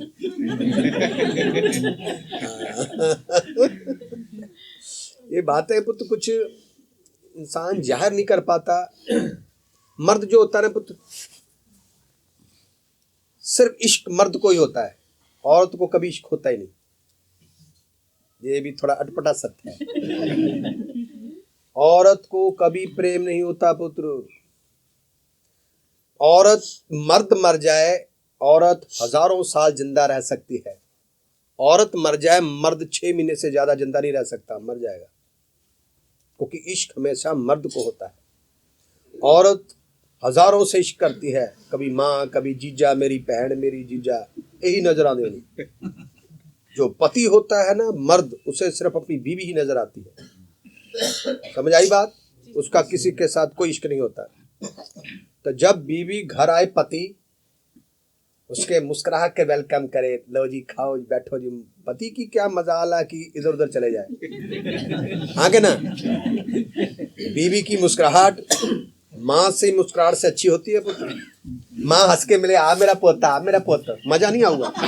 बीवी कहे हाय आ गया जी तुसी, ले ठंड पै जाती है। आगे ना, तो बीवी को अपनी बात का समझना चाहिए कि तुम बहुत बड़ी पावरफुल चीज हो। माँ क्या चीज होती है? तुम ही हो। बस मुस्कुरा के देखो, टॉर्चर ना करो। समझ आई? टॉर्चर करोगे तो झूठ बोलने लगेगा पति। नहीं, अगर तुम उस पर अपना दबाव दोगे, झूठ बोलेगा, फिर तुमसे इधर उधर निकलने लगेगा। कभी ना दबाव बनाओ, वो तुम्हारा ही है। याद रखो, तुम ही नहीं हो अपने पति की, पर पति तुम्हारा है। याद रखना, क्योंकि तुम्हारे अंदर बहुत रिश्ते चल रहे हैं। मेरी माँ, माँ तेरी हुई एक नंबर दी कमी। पुत्र मामा मुमा दे चक्कर च नहीं पेदा।